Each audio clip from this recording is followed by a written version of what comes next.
Welcome in. It is Big Ten Today, presented by Old National Bank. Great to have you with us on this Wednesday as we count down to the women's Final Four. Dave Revson joined by women's play-by-play voice here on the Big Ten Network, Sloan Martin.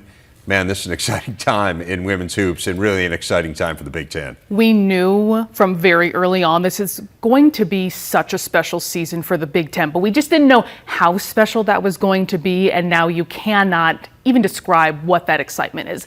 First Final Four in 30 years for Iowa. Yeah, it's pretty remarkable to see the Hawkeyes get to this point, and really a feel-good story. Ended up with 3 teams in the Elite Eight, as you said, so it wasn't just the Iowa story, it was the whole league, but obviously it's the Hawkeyes that are the last team standing. They are our big story, and as Sloan said, first time in 30 years. They averaged more than 88 points per game in their 4 tourney wins. Caitlin Clark, of course, the star, averaging 30, including 41 in the regional final. In South Carolina, they get the reigning national champs, a team that's won all 4 of its NCAA tourney games by double-figure margins. The Gamecocks' 3rd straight appearance in the Final Four. We look at the brackets. Dawn Staley's team undefeated. They haven't lost in more than a year. 42 straight wins. That game is Friday night in Dallas. It's the second of the 2 national semis, the other one pitting LSU and Virginia Tech. And we'll get into that. We'll get into all the matchups in a bit. But first, let's talk about Iowa and just what this win means for the Big Ten as a whole. It has felt like, and you've watched it, you've had a great seat for it, Sloan, we've seen the league getting better. It feels like Maryland entering the league had a lot to do with that, and just kind of everyone felt like they had to up their game to keep up with the Terps. And it's happened. I mean, the league is so good, but you get validated with Final Four teams. So what does that mean? Remember, even just 5 years ago, how exciting it was to have even just a couple of teams make the Sweet 16, and then you have Indiana breaking in to the Elite Eight a couple of seasons ago, and you could feel that momentum starting to churn and wanting to put the national spotlight on the Big Ten to say, hey, there is talent in this conference. You need to be watching what's happening. But because of that success, I think you bring up a great point with Maryland raising the bar with the success that they brought over. Of course, the 2006 national champions, consistently a program under Brenda Frese that recruits McDonald's All-Americans, those top 10, top 20 recruits in the entire country. And the rest of the Big Ten had to raise the bar as well.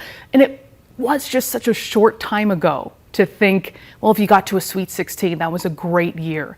But there was a feeling from the very outset of this year with Caitlin Clark taking her game to another level, with teams like Indiana raising the bar, seeing those teams at the top, Ohio State starting out 19-0, to be like, special things could be happening this year, and they certainly have. But I think that's a good point that it does start with Maryland, because there are multiple teams that are able to recruit the highest players in the nation at the high school level.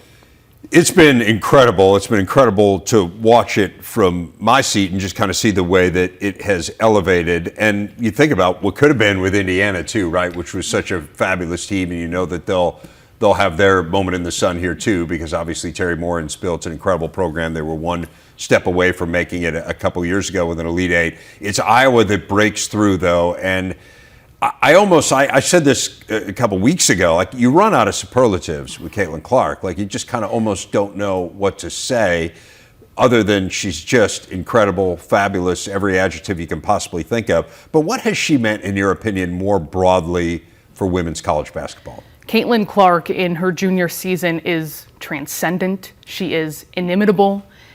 You cannot find even many parallels for her. And I think about some other women's basketball stars that we've seen recently, like Brianna Stewart, who won 4 national championships, Sabrina Ionescu and her 26 triple-doubles in her career, even Asia Wilson of South Carolina, and how she, like Caitlin, kind of went above the game, had this magnetism that people want to be around as a leader, someone you want as the face of your program or of your franchise in the WNBA. And Caitlin is right there, if not surpassing that level of player. You talk about the long list of celebrities, of athletes that are fans of hers. Patrick Mahomes in her direct messages, John Cena just tweeting recently about her too. And you think about the kind of celebrity and spotlight she's brought to this game. And I think that might be the biggest thing. And you can tell how much she cares about this sport. Even though the spotlight is on her, she shares it with other people too. I see her after every single game, she is taking selfies, signing autographs, specifically with young girls. Not the autograph hawks, but it's to have that connection with the next generation of basketball players who will go to Carver Hawkeye Arena. I have seen even young girls, teen girls, traveling from miles and miles away to come to games. I had a game at Penn State and someone brought a sign and said, "Hey, I traveled from Vermont to be here. Can I get a selfie with Caitlin Clark?" And she did. Yeah. And you just see that kind of support, how she nurtures and cares about that next generation. I think having that spotlight, the way she has handled it and the way that she has also projected that spotlight onto her teammates and women's basketball as a whole is really what has elevated everything. I agree with you. I spent 11 years living in Connecticut, and so we were during the period of just the greatness of UConn women's basketball, which frankly has continued. I mean, they're still really, really good. But it was when Sue Bird was there and Diana Taurasi, and you had all these transcendent superstars. I think part of it, and this doesn't take anything away from them, but they were superstars at the best program in the country, or back and forth with Tennessee in those days. I think where this is even cooler is that it is someone who has elevated what was a very good program, a really competitive program, but that she is an in-state player who has taken her state school and brought them to the forefront, that it isn't at, again, I don't want to minimize what Iowa's done. They've been really good, perennial NCAA tourney team, but they're not thought of, hadn't been thought of quite on this plane. And that is really neat. And then as you talk about, I just think it's the different people that she has brought into the sport. It's the people who I don't think would talk about women's college basketball, just love the way she plays. She plays with unbelievable moxie, and it's really fun to watch. A lot of times I would push back against the comparisons with Steph Curry because, of course, she's part of that generation of kids now that have grown up watching him do outlandish things on the court with so much success. But she's now made it so that kids should watch her and want to be like her and play like her. And you're so right about that moxie, this presence that she has too, where she is so much having that spotlight on her that it doesn't faze her at all. She is not stressed by any means. That is something that is so impressive about her She too. wants how it. she's She elevated welcomes things. it, Yeah. right? I mean, it's like the more pressure, the better. It almost Yes. feels like. And some of these numbers are staggering. You were telling me a great story before we went on the air about calling play-by-play when you're doing these games. Like, so this last game, the first 40-point triple-double in NCAA men's or women's tourney history. It was the first 40-point triple-double with 8 or more made three-pointers in the history of American postseason basketball. So women's tournament, men's tournament, NBA, WNBA, no one had ever done what she did. And you were talking about the challenge of kind of, and I can relate to this, doing a lot of play-by-play, where you want to be prepared for every turn that the game could take, right? Like it's obsessive, I think, with a lot of us, just to make sure that you've got everything in front of you for whatever might happen. And yet she does things that are unprecedented. What's that like as a play-by-play announcer? Yeah, preparing for her and Iowa is really unlike any other team. Of course, you are going to be obsessive about every single game you do and be ready for everything. But with Clark in particular, it is every duck that has to be in a row. What the context is, the significance, even imagining what could happen, what could she do in this situation. And I don't think I would even be prepared for a 40-point triple-double in an Elite Eight game against Louisville. That is what she does every time, even when you think she has, not that she's hit her ceiling by any means, that feels completely limitless, but even when you think, all right, I'm ready, not that I've seen everything, but I'll be prepared. Whatever she eventuality. does something, whatever eventuality, she still is able to surpass your expectations. No, I think that is really amazing. And kind of to your point, she does things that have never been done before. And so how many things that haven't been done before can you prepare for, right? I mean, kind of by definition, these things are infinite. And that's what makes her so good. I want to ask you a little bit about Lisa Bluter. I've just loved to watch her on this ride here, and we've had her on several times here on this show, and you can see how much she is appreciating it. I mean, this is a women's college basketball lifer. She started at an NIA school in the Quad Cities, St. Ambrose, nearly 40 years ago. She had a long one, a decade at Drake, and then it's been more than 2 decades here at Iowa. What do you think this means to her? I mean, nearly 40 years as a college head coach, and now here you are finally at this pinnacle of the sport. Someone who has dedicated herself to Iowa and to this state. I mean, she even roots for the other Division I programs, is happy when they make the NCAA tournament. It just is in her blood. And to see the kind of dedication, the culture that she's built, because it does take a village to have a superstar, whether it was Megan Gustafson before and then Caitlin Clark coming afterwards. It takes a village to support and nourish and grow that player and to have the right environment. So how she's recruited, this system is perfect. The players that she has together, that core group, just mesh so perfectly. You could not map it out any better than having that 1 through 5, and how she has coached them, how she's implemented this system with their transition offense and their half-court offense to get the most out of them. That's just what you applaud from X's and O's. But it's also off the court too. You know, after they have shoot-arounds, they all sit in a circle facing each other. Sitting down on the court at half court, and they'll talk about either a book that they've read together or a quote or something meaningful in the community. And there always is some connection to basketball, but it also is something much bigger too, because you can see her concern and her dedication to growing these players as people as well. So when you see that happen over and over again with this kind of genuineness too, that's how you have longevity. That's how you win all the time. And that's why I think a lot of us in the Big Ten are just so happy for what Lisa Bluder has done and what she's built. Yeah, she's an easy person to root for. That's pretty cool about the team and the circle. It's fascinating to think. I mean, look, college sports has turned into a real transient business. I mean, this is just kind of the way it is. It's a non-value statement, whether you think it's good or don't think it's good. It's just the reality. That's what it is. But to have a group that started 90 games in a row together, I mean, that just doesn't happen. No. But they're obviously incredibly well connected, and to see them get to this point is amazing. Back to the women's game, our big stat brought to you by Old National Bank. We dive into that national semifinal matchup between Iowa and South Carolina. It is the classic strength against strength. Iowa, the Nationals, the top scoring offense nationally, the Gamecocks third nationally in scoring defense. They're first in field goal percentage D and 2-point D.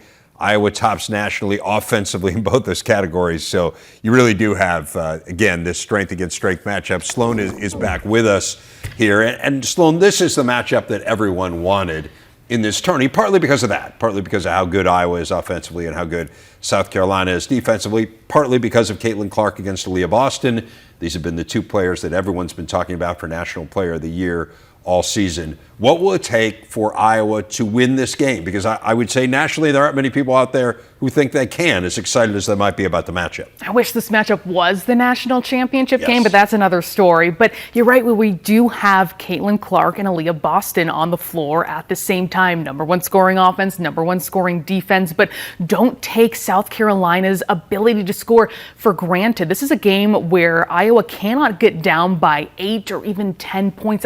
That's what we saw against Maryland, who played them so tough, who had so much heart in that game. But once they got just a little bit down, this is not just the number one scoring defense in the country right now. This is a defense that a lot of analysts think could be one of the best in recent memory, possibly of all time. And that's because of the size that they have. Boston at 6'4", Letitia Ami here at 6'4" as well, Bree Beal 6'1", Camila Cardoso at 6'7". They are stacked when it comes to size. When you bring 6'7" off the bench, yeah, and sometimes at the same time on the floor with Aaliyah Boston. So I think what it's going to come down to for Iowa, they're number one in the nation in field goal percentage, knocking down shots, especially from outside. And when you have Gabby Marshall, who's shooting about 50% from three the last several weeks, you have McKenna Warnock, who is a lethal shooter from long range. Kate Martin can too. You have so many options that Caitlin Clark has been able to find. They have to knock down those shots. It's not going to be one with Monica Sonano in the paint. Maybe you get those touches inside, but it has to be knocking down the long ball. Right. It's amazing how dominant South Carolina is inside, how dominant they are on the glass, and how impenetrable they are on that interior defense. And I think it's encouraging from Iowa's point of view that they won a game against Louisville where Sonano only took 2 shots, right? It shows you that, I mean, obviously Caitlin Clark had 8 threes, but they had 8 threes from other players as well. So it does show you on the perimeter they have other players who can beat you, and it feels like that's going to be a huge part of the formula because, as you've said, it's kind of a no-go zone in there with South Carolina's defense. It's just so hard. How important do you think this game is more broadly for the sport? Just kind of that notion of this is the game that everyone wanted. That's exactly it. This is the game that everyone wanted. It's the game that everyone is going to be watching too. And we just saw the news earlier this week that Louisville, Iowa game surpassed in viewership NBA games this season. That just tells you how much hunger there is to watch these teams. And, on the other sideline, you have someone like Dawn Staley, who's an all-time great coach here, a couple of rings herself, trying to repeat their undefeated. There's been this constant talk for a couple years now between Clark and Aaliyah Boston and who should be that National Player of the Year. So I think the star power in this game, plus the talent we know we're going to see, is going to make it that much more exciting for people to tune in. And as we talked about in that first segment, you're exactly right about her and South Carolina too, being able to draw in people who might not traditionally watch women's basketball, but now say, this is a great sport to watch. Where have I been? I'm telling my friends that they need to be watching these players too, and that's what's going to help the sport as a whole.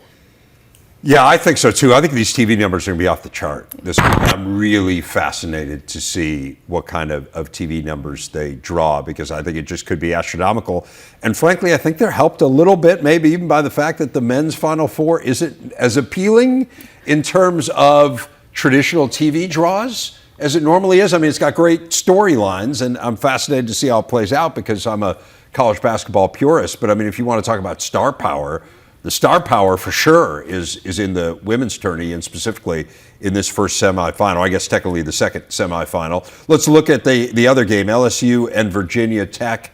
Biggest keys in that one in your mind? It's going to be that inside battle between Angel Reese, who should be really familiar to Big Ten women's basketball fans. She played her first couple of years at Maryland, was a force, but the SEC record for double-doubles, and that's a conference that had Sylvia Fowles and Candace Parker playing in that conference too. So she has had an absolutely monster season this year.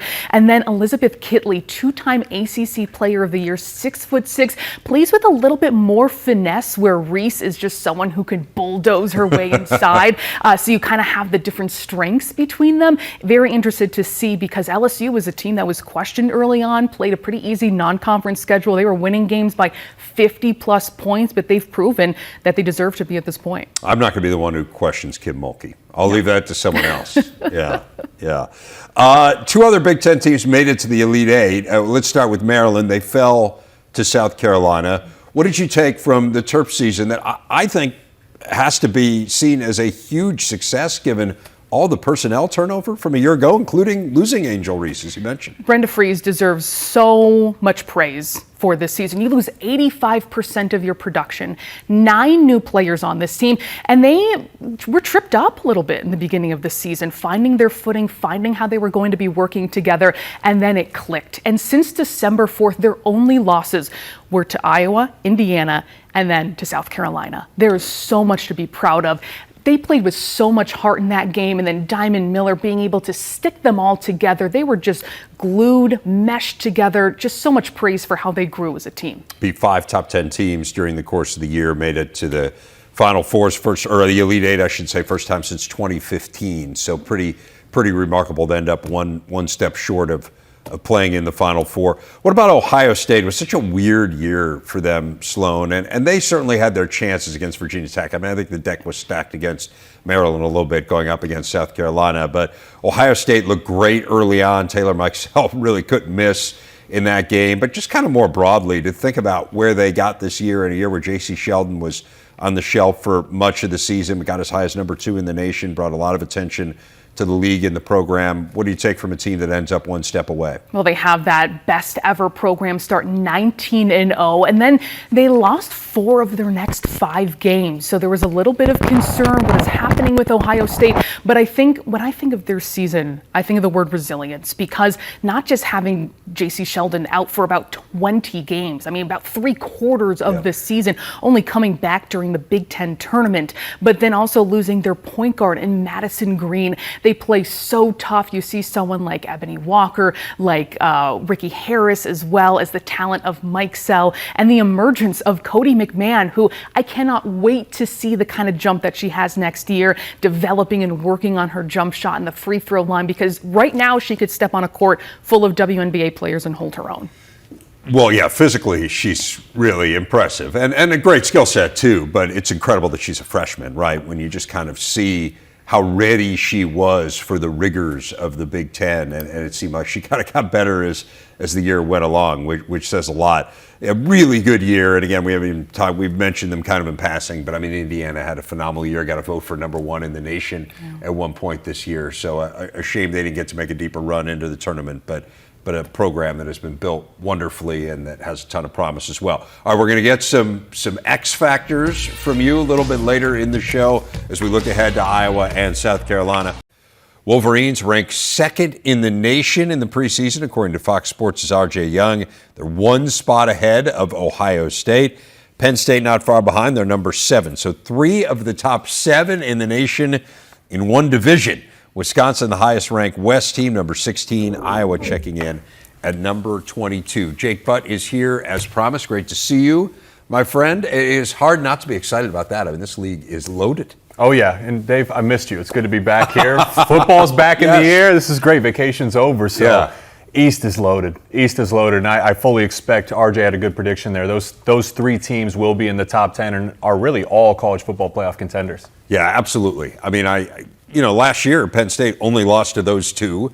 We saw them win the Rose Bowl, and a great young core of players. So no reason not to have them be in that grouping, right? I mean, Michigan has proven itself, though, over these last couple of years to be the team to beat. They have won it now 2 years in a row. I think last year people kind of came into the season and said, well, maybe that was an aberration or maybe that was a one-off. I don't think you can look at it that way anymore. So let's start with the Wolverines. Got the spring game coming up on Saturday. What are you most interested in seeing here? What are the storylines that you're watching with this team? The roster's loaded, and I'm actually calling the spring game with my former quarterback, our colleague at Fox, Devin Gardner. So the spring game, you just do a deep dive into the roster because everybody's going to play.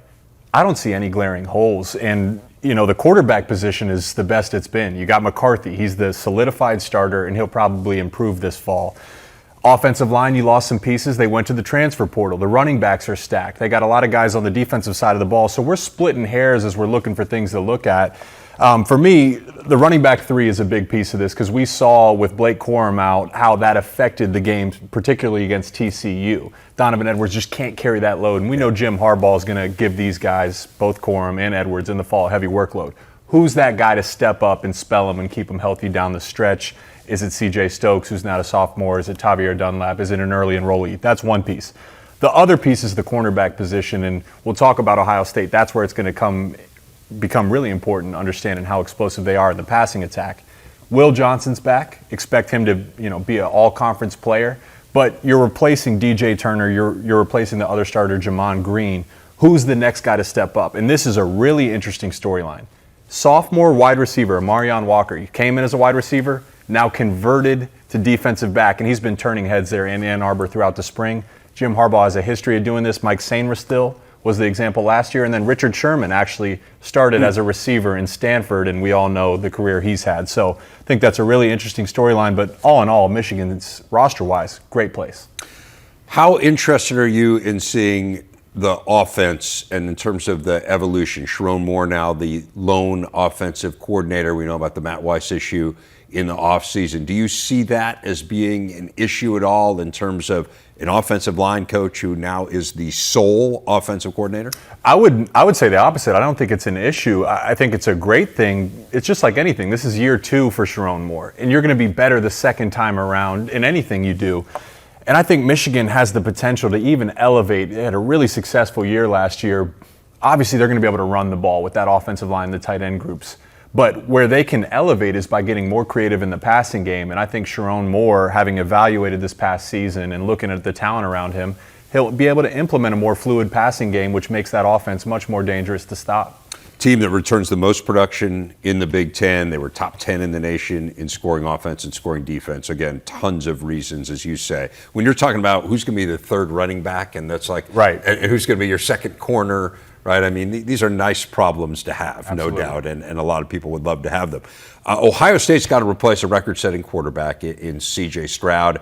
This is right in Ryan Day's wheelhouse. I mean, this is what he does, right? He is the quarterback whisperer. So on one hand, you look at it and say, well, they'll be fine because he's so good with quarterbacks. On the other hand, you still have to do it. So what do you see as you kind of assess the quarterback spot there in Columbus? So Kyle McCord, in my opinion, it's probably his job to lose. He's got some experience playing in this system. Former 5-star, he's got all the talent in the world, but he's being pushed by Devin Brown. So I think the competition is great. Competition brings out the best in everybody, and the play on the field will decide who's ultimately the starter. When it's organic like that, it's natural for the team, and they'll be able to gravitate as this unfolds throughout spring and probably into fall camp.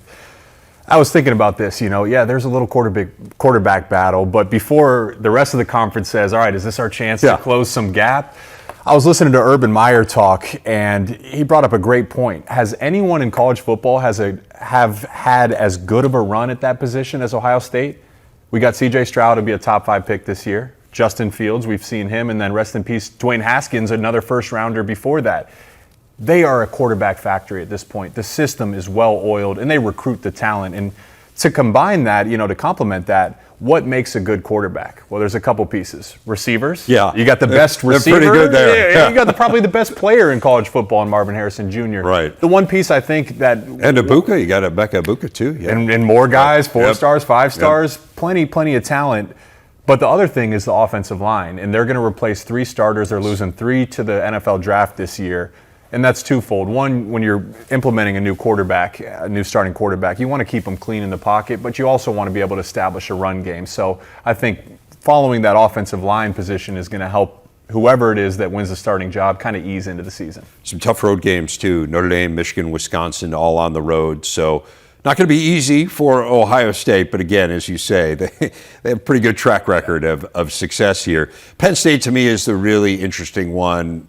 Was out at the Rose Bowl and got to see kind of firsthand that young group of talented players. It's pretty remarkable what they have coming back here. There's so much excitement about Drew Aller.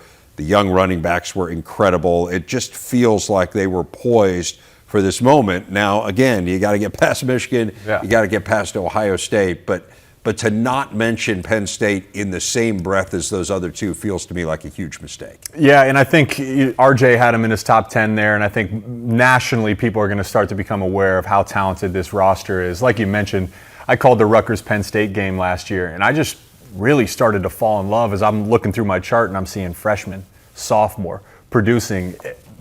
Singleton and Allen, the 2 running backs, that is the best underclassmen running back room in all of college football. And those 2 as sophomores are probably in the conversation as the best running back room, regardless of age.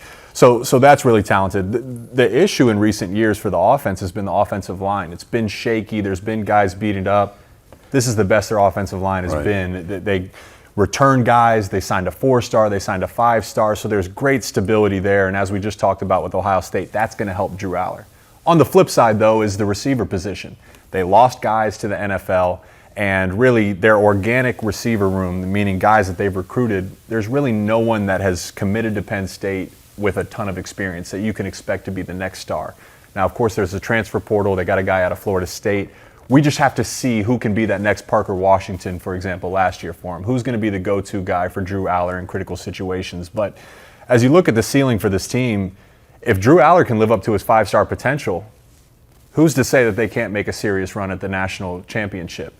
On the defensive side of the ball, again, very minor things. Replacing P.J. Mustipher, I mean, talk about a literal hole in the middle of the defense. You got to find out. Yeah. But, understanding who Manny Diaz is as a defensive coordinator, really great, successful year 1, but his identity is aggressive, and he likes to pressure and bring blitzes. That puts those cornerbacks on an island, and what a luxury to have Joey Porter Jr. and Kalen King last year. Now, Kalen King's back. He's your cornerback 1. Joey Porter Jr., probably going in the first round of the draft. So who's that cornerback 2 to step up in some of these bigger games when they're on an island? Can you guard Marvin Harrison Jr.? Can you guard Michigan's receivers? That's just another storyline to watch. What about the rest of the East? What else intrigues you?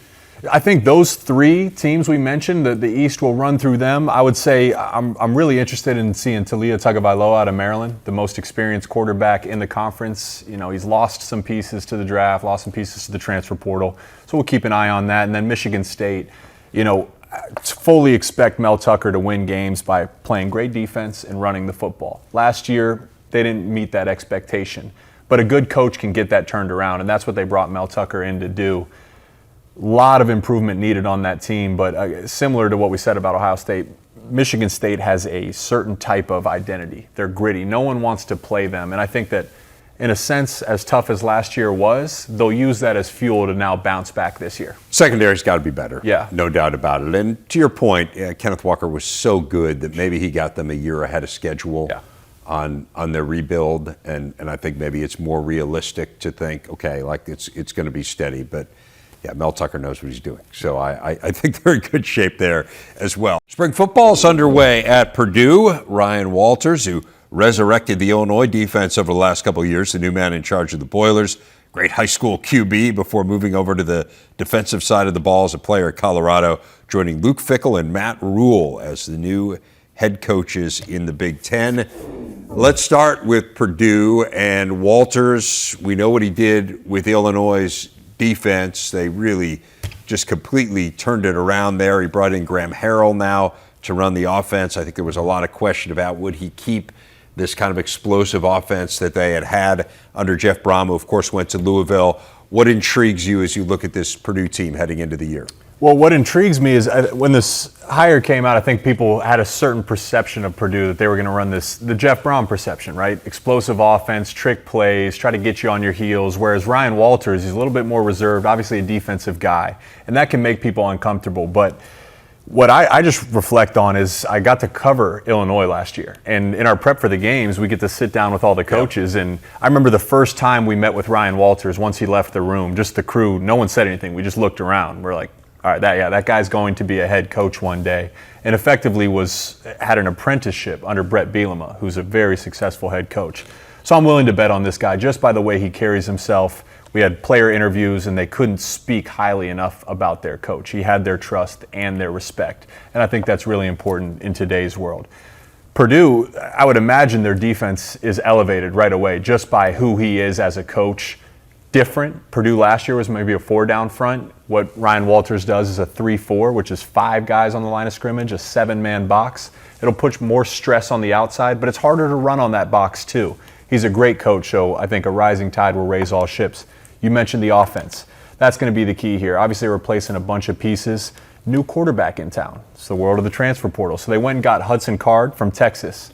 And even though he was technically the backup to Quinn Ewers, he has game experience. Ewers was banged up throughout the year, and he looked really, really good. So he's a talented starting caliber player that should really be implemented right away. Now, they're going to have to figure out some of these skill positions, getting some talent on the edge, getting some talent across the offensive line. I think one thing that'll help them is establishing a consistent run game. That was my one critique of them last year, is a couple times they were able to break through the 100-yard mark, but for the most part, not enough of a consistent running game to combine with a good defense. You'll be able to win a lot of games. Got better last year with Devin Maccabee. Yep. That was a huge breakthrough for them. But that was kind of the one criticism, I'd say, throughout of the Jeff Brom era, which is such a quarterback-centric offense. And as you mentioned, Card is a highly recruited guy and highly thought of. Graham Harrell, you're going to run a wide open offense if you've got Graham Harrell. So it's still going to be an appealing offense for quarterbacks and skill position players.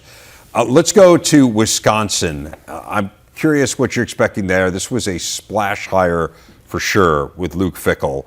And then he went out and has gotten a really good staff. Phil Longo, the offensive coordinator, it's pretty clear they're going to approach offense a little bit differently than they have in the past. This team, probably across the entire conference, is the team I'm most excited to see.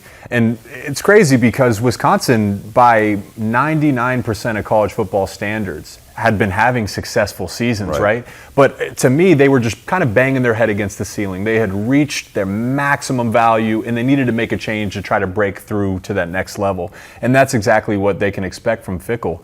You look back at what he did at Cincinnati, of course, the playoff berth, but then in the draft that year, and this is one thing I always come back to, Cincinnati had the 3rd most players drafted in that draft. Bama, Georgia, Michigan, Ohio State. To me, that says that this guy's a head coach that can recruit, that can develop talent, and that can hire out a staff that maximizes that talent. That is the key traits of a head coach. Wisconsin will expect that. You kind of touched on the offense. Boy, is it going to be crazy to see. We're used to 22 personnel, tight ends, fullbacks, Braylon Allen getting 30 carries a game.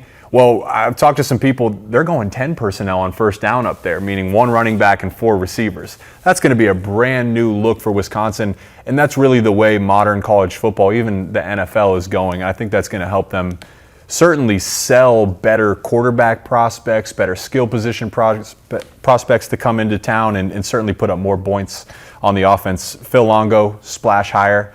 When you talk about the glaring need Wisconsin has had, it's been the quarterback position. And Phil Longo in North Carolina, he had Drake May in that Heisman conversation. So immediately I would expect a big bump at the quarterback position. You mentioned the quarterbacks and that it's an appealing offense for them. I mean, they had 3 quarterbacks transfer in.